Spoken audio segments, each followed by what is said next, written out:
does, Governor. It is more official than a ref with a whistle, and you're posted with me, the G, on rated PG. And unfortunately, again, we do not have a broski cap droski. However, comma pause for effect, we do have our very, very special guest. This is a wonderful and hilarious, very good friend of mine. Make some noise for Rachel Eppstein. You can follow me on Instagram at PDiddyBoppa, PDIDDYBOPPAH. And what is your Instagram, Diz? Rachel, RACHELEPPSTEIN. Boom! It's just my name. Rachel Eppstein, yes indeed. Do you have a Twitter? It's the same, Rachel Eppstein. Do you tweet? Sometimes. Oh. I'm not good at it. Me neither. But I like to check what people are saying on Twitter. What is today? It is the 13th. You guys probably aren't going to be there, but I do have a show tonight at 8 p.m. at Smokes and Jokes. The 15th, I will be at the You Got Time show at Village Theater. The 19th, I will be at the Laughing Skull Lounge for the open mic show at 8 p.m. That is all the shows I have booked up for this month. You have any shows you have coming up as well? Oh, yeah. Hella shows. Let me pull it up. Pull up like the bar. Tomorrow, the 14th, I'm headlining Holy Shit at Church Bar. And then the 15th, I'm on 10 Buck. This Sunday, it's my open mic Sunday Fun Day. And the 22nd, I'm on Best of Atlanta, and the 23rd, I'm on Best of Atlanta. Bang, bang, gang, gang. That's you guys pull up like the bar. Do you have your show dates on your Instagram? Yes. And the Twitters probably, so you can check those out for these shows. They're trap-tastic and oh so super. How did you get started in entertainment, or did you start off doing comedy? I guess I just What does that mean? Well, that's what I'm saying. Cause business. Well, no. Some people may have done singing first. Some people may have been acting, and then everybody was like, "Oh, you should probably do this," or doing improv or something. Well, I used to do theater in high school, and I would do improv in my drama class, and I was really good at that. Okay. So I really thought I was going to go on SNL when I graduated high school. Still time? That's my goal. I'm just going to go to Second City in Chicago, study improv, get discovered, get on SNL. And then I was like, wait, I don't have money to do that. There's no scholarships to move to Chicago and study improv. There are no comedy scholarships. That's hilarious. So I was like, I guess I'm going to go to college. And my first major was theater, but my theater professor hated me. Convinced me to change my major. So. Oh, shit. What are you... That's impressive, I guess? Yeah, he's like, you're not going to make it. Damn. This is not the major for you. You're never going to be a successful actor. And I was like, okay, yeah, I'll change. And then I ended up graduating with a linguistics degree. But I guess that was my start. I used to do theater, but then I stopped for a long time. Basically, since my first semester of college. Okay. When I was 18. I feel like that's going to be fuel for a fire on a great speech one day. You're like, yeah, I used to be in theater, and then the theater professor made me quit because he said I was trash, or this wasn't going to work out. I wish I remembered his name so I could call him out by name. Google it. I'm pretty sure you can find out. He knows who he is. Yeah. But, honestly, he saved me because a theater degree, how useful is that? It's, at least with my degree now, I could have a career if I wanted one. I was going to say, there are plenty of degrees that, people get and then they can't really use them. I know a bunch of people that pass the bar and they, are managers at restaurants or something like that. They're like, yeah, there's no one hiring. Yeah, I'm not, I'm pretty happy I changed my major, but he did, I didn't do any sort of entertaining thing from then until my first open mic. And how long you been doing stand-up comedy? 3 years. So Ooh. I'm 28 now, and I started when I was 25. Where was your first open mic or first time performing at? Do you remember? Yeah, it was at Arcadia. Was Derek? That's Derek Marshall's room? It was before Derek hosted it, when Kyle Gillis hosted it. I didn't even know Kyle Gillis hosted at Arcadia. But that night he had a guest host who was David H.T. Rosen. I know that. And The Kind? yeah, just him. And he put too many people on the list, and I showed up a little late to sign up, so I didn't end up going up till like 2 in the morning. Were there people still there? Not really. I sat in the room waiting to go up for hours and hours, and I was with my friend who got shit-faced drunk, and she was heckling everyone. Oh, it was so embarrassing, and I'm just like, this is my first time. And all the comedians hate this table now. Oh, man. And by the time I finally went up, all the comics were in the bar section inside. There was like maybe like 2 or 3 people. My friend is throwing up in the bathroom. She's While not you're even on there stage? to watch my set.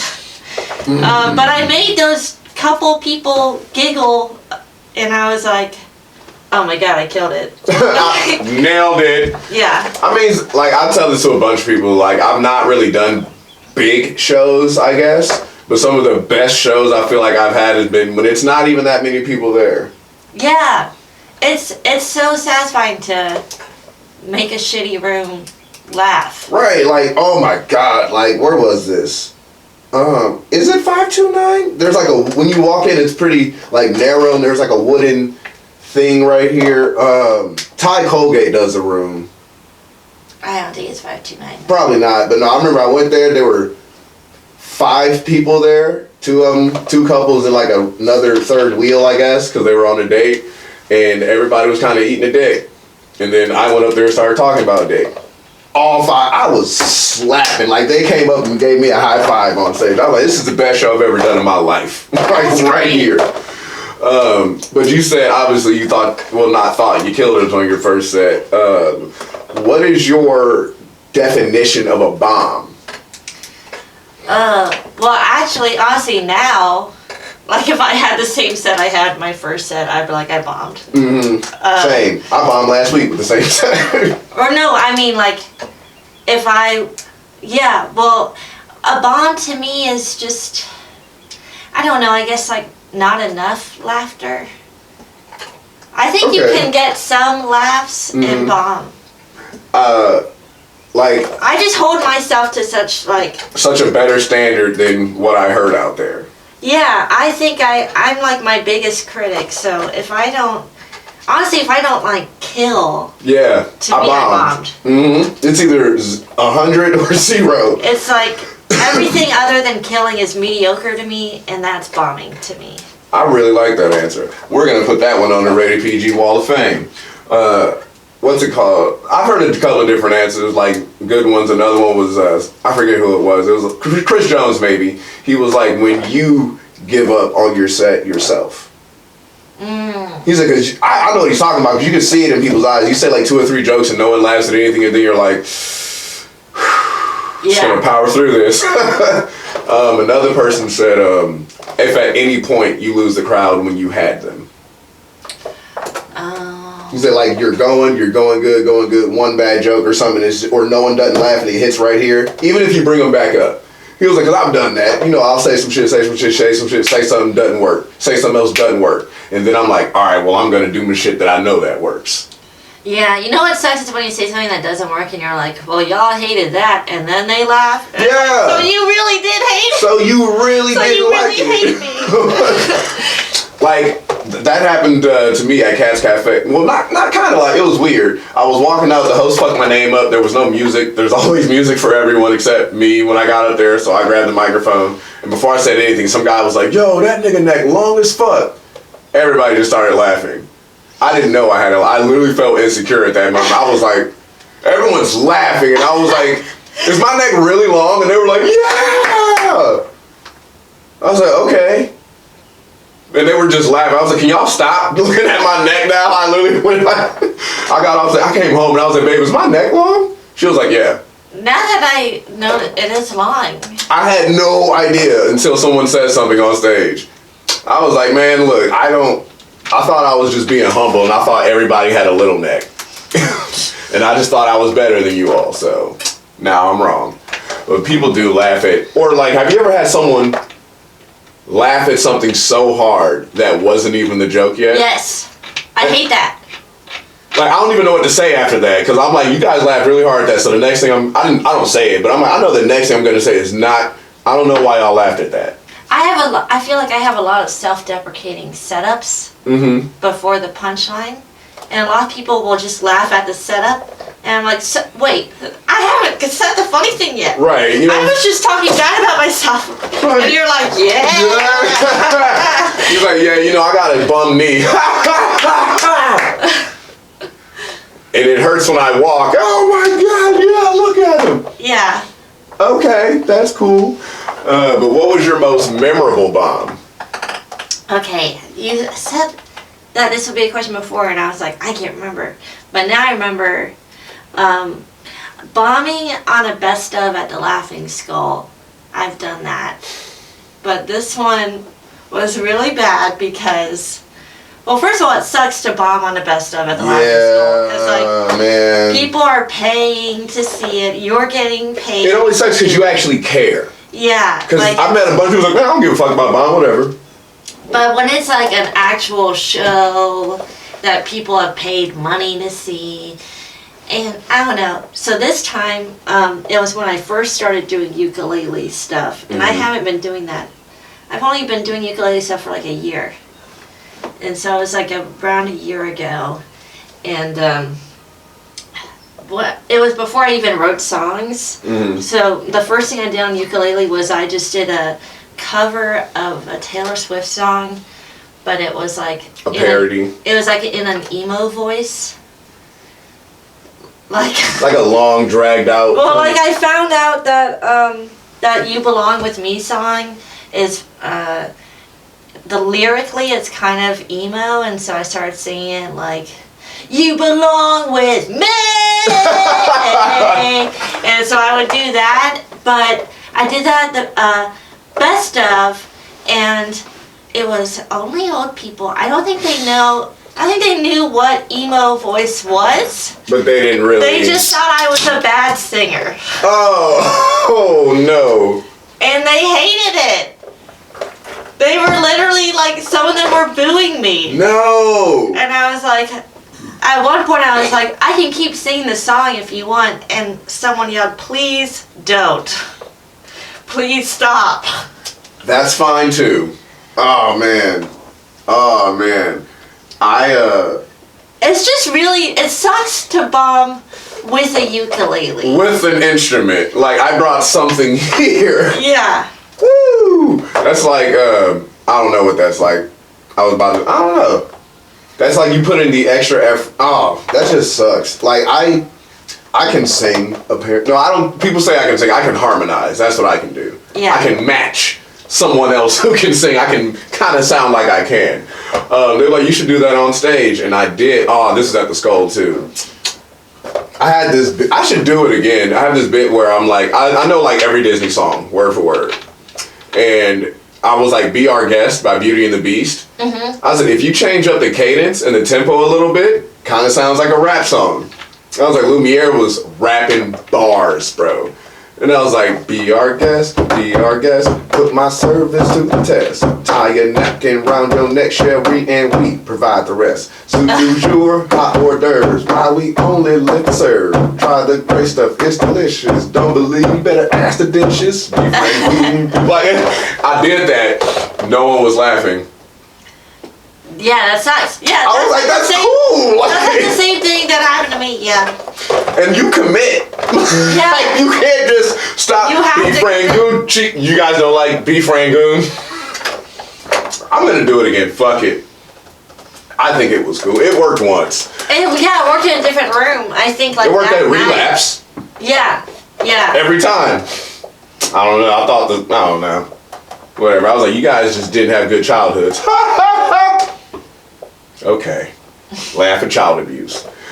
Have you ever been starstruck meeting somebody? Or who's like, no, that's what I was gonna ask. Who's the like most, oh my God person you met? Okay, this was when Tiffany Haddish came to Star Bar. And I was in the green room, and it was like, I was wearing this coat in the green room because it was cold, and I was with just a couple other people were there.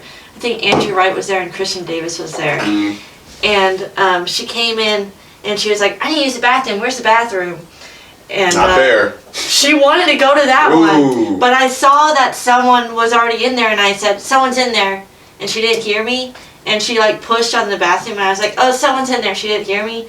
And she was just like pushing on it, trying to get in. I was like, yeah, someone's in there. And she was like, well, you could have told me that. and she started yelling at me. She was like, my grandma told me to never trust a woman in animal print. Oh. And she just started roasting me for my jacket. Oh, I was like, no. this is the best moment and also most embarrassing moment of my life. But it was so cool, like getting roasted by Tiffany Haddish for trying to help. Yeah. You were just trying to, man, I feel like that happens to me a lot. I try to help and it just gets worse, or it just turns on me for trying to do something anyway. That's hilarious. It was great though. I'll never forget that. I mean, she's probably already forgot about it, but I'll never forget. It was so cool. I think she's amazing. I met Robert Downey Jr. on accident, and we were like this. He was like literally right here in my face. I used to work on a food truck, chicken and waffles, and we were somewhere, some big studio. I know that, and it was just Was like it the Pinewood Studios? I don't know. It's somewhere south from like that's where they film all the Marvel stuff. Yes, that's where it was. It was. They had like all the Avenger posters and stuff up there. I was like, oh shit! And we had to sign this waiver. They took our phones. Yeah. And then eventually some guy came back on a golf cart and like handed us our phones back and was like, you know, just don't take any pictures or videos. And I was like, what you doing with my phone? And he was like, nothing. We just take your phone so like you can't take video recording of how to get to where you are. I was like... Yeah, they take security really seriously. Yeah. And I was like, all right, cool. So I got my phone. We're like... I got paid $400 to be there for 2 hours and just pass out chicken and waffles. Everything was paid for. So I was just like, all right, whatever. I'm on my phone. And then I hear footsteps. And they were coming like pretty quick. And I just hear, hey, what's up, man? What are you doing? And I was like, can I help? Oh. And it was Robert Downey Jr. And he was wearing like the latex thing with the light thing. Or what. It was actually like glowing light. He was like, what's up, man? And I was just like, oh, shit. And he was like, oh, shit's right. Can I get in here? I'm coming in here. And he like went to the front and opened the door. And the truck, my boss like, who the fuck is that? And he was like, just me. My boss like, oh, shit. And he was like, oh, shit. We were like that. And he was like, I'm going to close this. And then he closed the door. And he was like, this smells great. What is this? Like, that's just what. And then we were like chicken and waffles. He was like, is that bacon in the waffles? I was like, yeah. And he was like, hook me up. Oh, my God. Right. So I was like, holy shit. Why is he so cool? He was so normal about it. Just cavalier. He like sat down on top of the cooler, like at the front seat. And he was like, how long you guys been doing this? And we were like, you know, talking about it a couple of years, whatever. And he was like, that's what's up, man. So I handed to him the chicken tenders and the waffles and the powdered sugar syrup and all that shit. And he was just like, he literally like started sliding down in the chair. And he was like, oh, hold on a second. He literally like crawled underneath like the little stand that we all leaned on. And these people came by. And it was like, have you guys seen Robert? Have you guys seen Robert? Like, it was like staff and shit running around. And like, they were just running. I was like, are you hiding? He was like, mm-hmm. What? And I was like, why? He was like, you know, whenever you watch Iron Man, that when he's talking to Jarvis or whatever, he was like, they shoot all those scenes for the whole movie in one take, pretty much, or in one day. And then he said there's like 15 to 20 big ass bright sunlight cameras shining in your face, and you just got to have your pupils open the whole time, like talking your lines. And he was like, I'm virtually blind for like an hour afterwards. And he was like, so I just got my vision back. I was hungry. And they were like, we'll bring you something to eat. And I said, okay. And then I left. Oh. And he was like, here we are. He just started eating his waffle again. And he was like, where you from? And I was like, no, he asked what's my name. And I said, Pierre's Cargo. This is before I was even doing stand-up. And he was like, bullshit. And I was like, nah, it's, well, Piere Lavelle Guyton. He was like, yeah, don't, just stay with Pierre's Cargo. He was like, where you from? And I was like, Oakland, California. He was like, fuck you, blood. And like throw up bees. And I was like, what? He was like, you forget, I went to prison all the time in California. He was like, my cousins are bloods out there. What? And I was like, okay. And then some kid saw him, was like, Mom, it's Iron Man, it's Iron Man. Because there were kids and stuff walking by. And then he just like cut up some chicken and waffles like when we were cooking. He cooked his own and stuff too, and then started passing out the chicken and waffles from the truck. And then the lady was like, we found him. And he was like, gotta go. And then he just like got off the truck and like literally just started skipping away. That's funny. I was like, he's the coolest person I've ever laid eyes That on. sounds so cool. Okay. Wow. That's cool. He's like 5'5" though, super dope person though. What's it called? This is another question I was gonna ask you. What's something that you learned from doing stand-up that you wish someone would have told you when you got started? Well, no one told me anything when I started. Right. But, They don't even tell you where mics are. yeah. Gosh. Honestly, no one told me to move the mic stand. Bro, that too. I see all my old videos, yeah. No one bothered to tell me. I did not even think to do that until I started noticing other comics doing it. I still didn't. I didn't see what the big deal was. I still don't. Like, I'll leave it. I don't care. I just know that's what everyone does. But I don't. You just gotta do it. I actually hold on to the mic stand now. Yeah, I think it's okay if you're holding on to it. But if you're not even gonna touch it or hold on to it, you have to move it. I do that because I've taken a few writing classes and I've like showed them videos, whatever. Everybody has a nervous type thing that they do. Some people talk faster. Some people fiddle with a microphone. Some people pace back and forth. I do all of those. Like, I'm literally, like, people are you nervous every time you go on stage? I was like, every fucking time. Yeah, I'm having a minor panic attack. Every time someone doesn't laugh at something, it gets twice as bad. And then I start sweating. Oh, God. So now, it doesn't happen to me as much if I hold on to a mic stand. I don't know, it's weird. It kind of, like, keeps me level. Yeah. I just keep my hand right here and then the microphone here, and I'm not moving my hands. If I hold on to the mic stand, I'm not going to walk around. Yeah.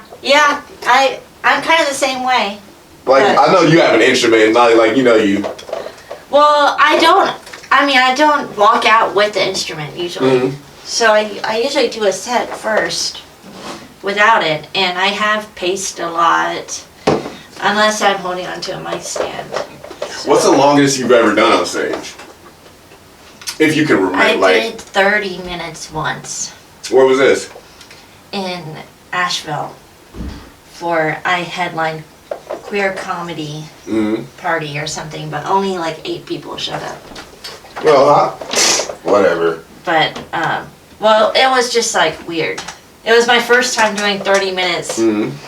How did it go, though? Did you feel about it? I don't think it went great. Oh, I don't think so. Well, I realized that night that there's a huge difference between doing 20 minutes and 30 minutes. Is it?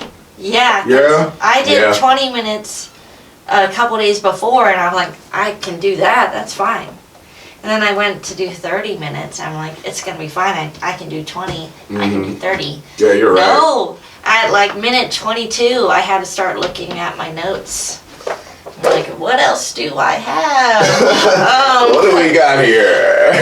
And that was before I did instrument stuff. Oh. So, ukulele songs is kind of like cheating, I think, for time, because I know for a fact I can do this song for 4 minutes, do this song for 3 minutes. But it's easier to waste time with a song. Have you ever taken like any speaking classes? Like speech No. class? I don't even know what to call it. Well, in college, you're required to take one. Public speaking or something like that. Yeah, one communication speech class, so I guess I did that. I learned that what I do is I talk slow. If I have a lot of time, I'll like talk with my face or my hands or something, or I'll just wait for laughs or something like that. I think that's also kind of like a cheating thing that I do. And what's it called? Jeff Foxworthy, also another thing that he said was if you say something that somebody doesn't really laugh at and everyone usually laughs at, it's more than likely because they didn't understand what you said. Yeah. It's not that it wasn't funny, they just didn't hear what you said because you may have Yeah. been speaking too fast. And I know I also have a habit of speaking fast and I step on laughs. Because sometimes, like, I don't know, I feel like you should get it immediately and sometimes people don't. And if I wait 1 second or like 1.5 seconds and you still don't laugh, I'm going to keep talking. Yeah. Because you look weird when you're like, so what's up with cell phones? No one laughs, and you're like, all right, I waited a long time for that one. Actually, that's kind of funny though. Like, I looked at what's up with cell phones and then stopped for like 30 seconds. I would Me too. Oh my God. Yeah. Oh man. That's like something Shauna would say. Yeah. So what's up with cell phones? It's pretty goofy. Anyone got one? Just me. All right. We got a few more minutes left. We already talked about the shows that we have coming up for the rest of this month. Are there any stand-up comedians that you would like to do a show with or work with? Famous or not? I would love to be able to open for Tig Notaro. She's one of my favorites. I've not heard of her. Who is this? What? I've only been doing stand-up 2 years, like 2.5 years. She's one. How you spell that? Tignotaro.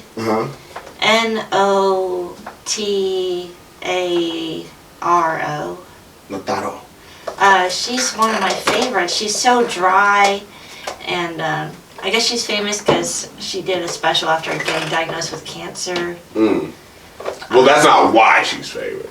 Well, I mean, that's how a lot of people know her. Because she did a whole special after a mastectomy with her shirt off. Oh. But she's really cool. Mandel got to open for her Boom. once, when the last time she came down. But I would love to get to work with her. Is there anyone else? I mean, I'm sure there's others, but She's like, that's my numero uno right there. yeah. I want to meet Donald Glover. Oh, I want to fuck Donald. Me too. I'm kidding. I want to meet him. I don't know. I have a boyfriend, but like. But have you met Donald? Childish Gambino? Oh my God, I want to meet him so bad. Are you kidding me? I've had a crush on him since Community. Bruh, Community was the greatest show. I remember, what is it, Troy? Yeah, when he won all that money, he came in on a 4-wheeler. And it was like, you can't ride that inside the library. He was like, it's all terrain. Of course I can't, dummy. And I was like, you guys just don't get it. I remember when he first started doing Childish Gambino. Me too. I didn't believe it. Yeah, I was like, no way. He was doing like a signing at Criminal Records, and I almost went just to invite him to do my D&D game. Like, I thought that he would want to do it. He might have. But I didn't end up going because I found out you had to like pay money to do it. So. Pay money to do what? To like meet him? Yeah. Yeah.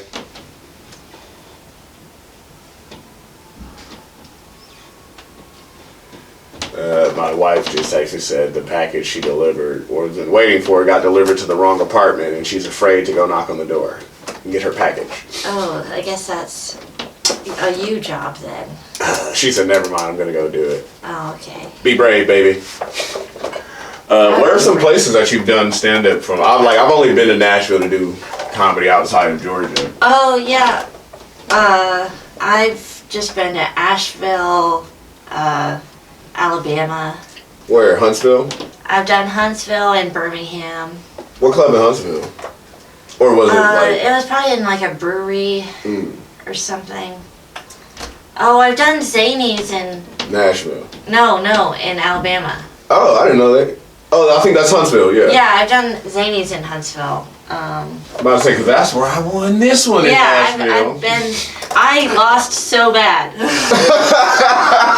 I think I got the least amount of claps. It was terrible. Oh, man. I fucked that show up. It was great. I'm glad for you. I'm actually I need to email her because she said I get to come back and host the next show. Or something like that. Yeah, that's what you win, right? Yeah. Is there any place that you want to go do stand-up that you haven't been? Like a specific club or any place? Ooh, I'm sure. Gosh. Well, I still haven't done Zanies in Nashville. So, that'd be cool. Hit her up. Well, I know I can. Like, I've almost done it a couple times, like, been in the car on the way there, but then something weird comes up. Like, you gotta go back? Yeah. Well, I mean, like, Oh, you were just gonna go up there? No, Oh. we were booked for a show Oh. there, but then she realized that someone else, she accidentally messed the dates up or something, and And it Yeah. wasn't happening. yeah. Good. Yeah, I would love to just do more shows outside the Southeast, though. Yeah. A lot of people tell me, so when you start doing stand up here in Atlanta, it's At a higher caliber, I suppose, than a lot of other places. Well, I love Chattanooga and Asheville and stuff. I always have a good time when I travel, usually. Well, I'll say it's fun. But we are down to our last minute here on Rated PG, folks. I want to thank Rachel for coming in, kicking it with us like Bruce Lee. Ew. And folks, I'll be black. That's all white with you. Au revoir. We'll bid you adieu. You can follow her at Rachel Eppstein on Instagrams. Rachel Eppstein on... 2 P's. Has anyone ever asked you, are you Kiki. related to Jeffrey Epstein? Okay, first of all, he's Epstein. My apologies. So you can pronounce his name Epstein. Epstein. No, but I will say it's a really bad time to have my last name. It's famous, but not And for the right he's only reason. got 1 P in his name. I have 2 P's. So, The more P, the better. But all right, folks. Adios. Au revoir. You know how to say goodbye in another language? Johnny. What is that? Japanese. I thought that was sayonara. Well, you can do that too. Oh. Ciao. Aloha. Shalom. Auf Wiedersehen. Das Vidanya. Assalamu alaikum. Wa alaikum wassalam. Bye.